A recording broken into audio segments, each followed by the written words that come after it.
Hace tiempo que muchos de vosotros me estáis pidiendo que haga más vídeos sobre obras de Miguel Ángel y sobre todo desde que publiqué el vídeo sobre la Piedad del Vaticano, que tuvo una gran acogida por vuestra parte. Muchas gracias, por cierto. Y en concreto algunos de vosotros me pedís que hable sobre la mundialmente famosa escultura del Moisés. Pues bien, voy a satisfacer esas peticiones, y pensaba hacerlo igual que la Piedad, con fotos y tal desde el estudio, pero al final me he dicho... Oye, ¿y por qué no me acerco un momento a verla directamente? Porque no hay nada como estar delante de la obra, sobre todo para mí, para describirla. Así que he decidido teletransportarme a Roma, que es donde se encuentra, en la iglesia de San Pietro in Vincoli, y hablarlo y describirlo desde allí. Si me disculpáis, me voy hacia allí. Nos vemos enseguida en Roma. Hola, queridas amigas y amigos artenautas, bienvenidos a un nuevo capítulo de El Auriga del Arte. Bienvenidos a la iglesia romana de San Pietro in Vincoli, que es famosísima no solo por guardar las cadenas de San Pedro, sino por albergar uno de los ejemplos más extraordinarios de la escultura de Miguel Ángel, la famosa tumba de Julio II con su increíble Moisés. Si os interesa, seguid mirando. ¡Vamos allá!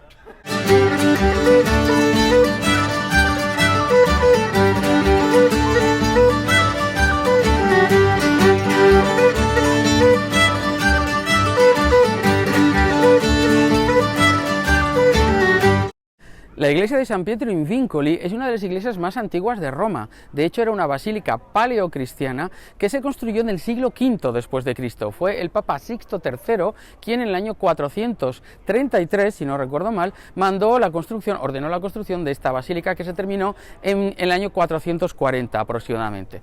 Tuvo muchas remodelaciones durante la Edad Media y en el siglo XV el cardenal Giuliano della Rovere, el futuro Papa Julio II, del que hablaremos después, ordenó otra remodelación que incluye este pórtico cuatrocentesco con arcos de medio punto que vemos a mis espaldas. Luego sufrió otras transformaciones en los siglos posteriores, XVII y XVIII, pero eso es otra historia. Hoy hemos venido para hablar sobre todo de la tumba que contiene el interior de esta iglesia. Vais a ver. La historia es la siguiente. Cuando Giuliano della Rovere se hizo papa, fue nombrado papa, era un grandísimo mecenas, además de un guerrero porque amplió los territorios de los estados pontificios, y la historia nos dice que fue uno de los más importantes mecenas del Renacimiento y tuvo como artista preferido a Miguel Ángel. Bueno, también a Bramante, a quien le encargó la construcción de la Basílica de San Pedro del Vaticano, pero a Miguel Ángel le había encargado su tumba. Miguel Ángel se entusiasmó muchísimo con este proyecto, tanto es así que estuvo en Carrara. En las canteras de Carrara se obtiene el mejor mármol blanco del mundo, y él estuvo hasta 8 o 9 meses eligiendo los mejores bloques de mármol blanco purísimo para esa tumba. Había diseñado un catafalco tremendo con más de 40 esculturas, algunas de las cuales todavía se conservan, son los famosos esclavos. Hay algunos en el Museo del Louvre en París que están más terminados, y otros inacabados pero fantásticos se conservan en la Galería de la Academia en Florencia. El caso es que Miguel Ángel, como digo, estaba emocionado con este proyecto. Cuando volvió de Carrara y le explicó su idea a Julio II, el Papa ya se había un poco olvidado del tema, estaba demasiado enfrascado en la construcción de las obras de la Basílica de San Pedro del Vaticano, con Bramante, que era su arquitecto preferido, y digamos que se desentendió del proyecto. A Miguel Ángel eso le sentó como una patada en fin, como un tiro, y bueno, se enfadó muchísimo. Y es que encima Julio II, en lugar de permitir que él siguiese con la tumba, pues le encargó la pintura, la decoración de la Capilla Sixtina. Él, que era un escultor y que no quería pintar, pero bueno, durante 4 años lo tuvo que hacer, y eso también es otra historia. El caso es que este proyecto se fue reduciendo cada vez más, el proyecto para su tumba.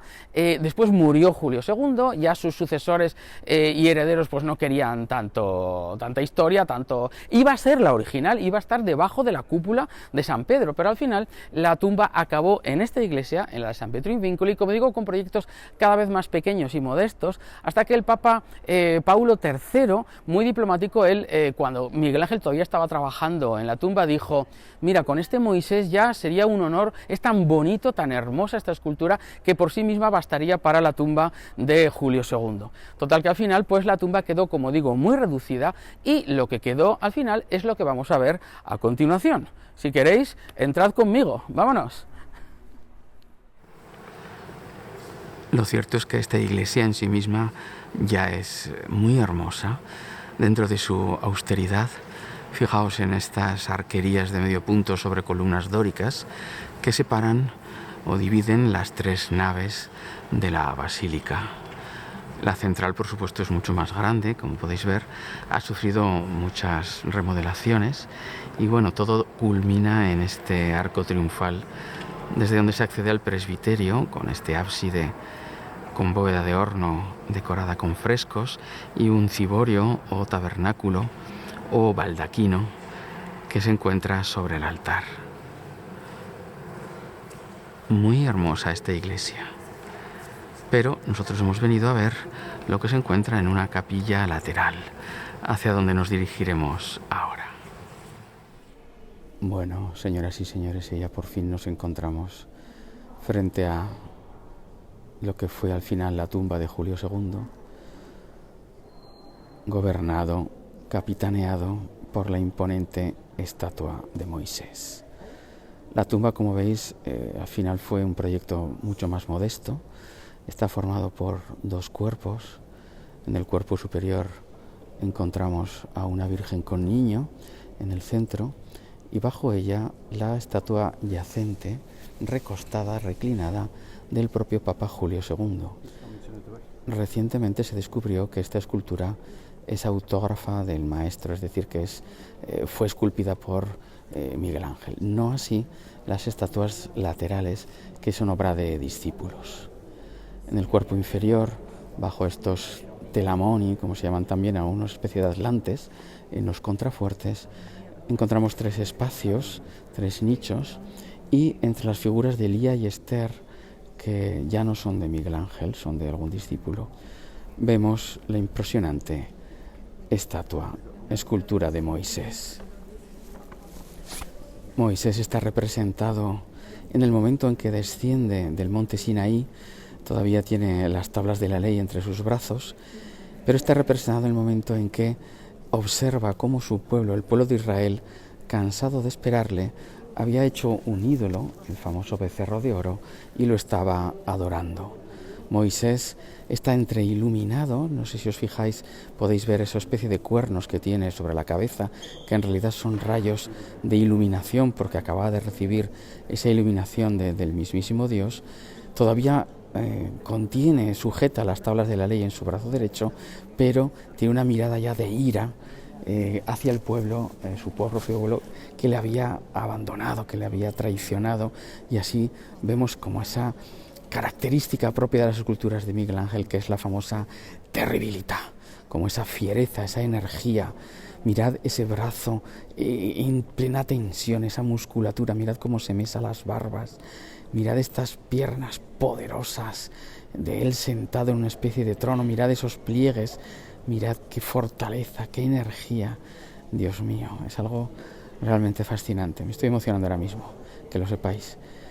Cuando él terminó esta obra, cuenta la leyenda, la tradición, que no pudiendo contener su propia emoción, sobre la rodilla le dio un martillazo y le dijo: y ahora habla, porque solo le faltaba hablar. Miguel Ángel daba parte de sí mismo a las esculturas. Recordad que él siempre decía, cuando veía un bloque de mármol, decía: no, la escultura está dentro, yo lo único que hago es quitar lo que sobra y sacarla a la luz. Pero hay que ser un gran maestro para conseguir esto, señores. Mirad qué poder, qué grandeza, qué maravilla. ¿Cómo se puede sacar de un inerte bloque de mármol esta maravilla? Esta figura tan terrible, tan poderosa, tan enérgica, tan fuerte. Es algo realmente impresionante. Espero que lo disfrutéis como yo lo disfruto. Desde este ángulo podemos ver de nuevo la imagen de Moisés y sobre todo centrarnos en ese rostro entre iracundo e iluminado que ha descendido del monte Sinaí y está contemplando cómo su pueblo de Israel le ha traicionado y está adorando el becerro de oro. Mirad esa fuerza contenida, cómo se mesa las barbas, cómo sujeta las tablas. Fijaos qué poder, qué energía que despide, esa terribilidad miguelangelesca tremenda. Señores, esto es Miguel Ángel en estado puro. auténtica terribilidad, esa fuerza, esa parte de sí mismo que Miguel Ángel imprimía en sus esculturas. Esto es Moisés, puro renacimiento, el genio de Miguel Ángel. Aquí os dejo contemplando esta auténtica maravilla. ¡Wow! ¡Qué fuerte! Bien amigos, pues esto es todo desde San Pietro in Vincoli, hablando de Miguel Ángel y su famoso Moisés. Si os ha gustado, ya sabéis, dadle a me gusta. Y naturalmente, si aún no lo habéis hecho, suscribiros al canal El Auriga del Arte. Hasta otro capítulo, amigos.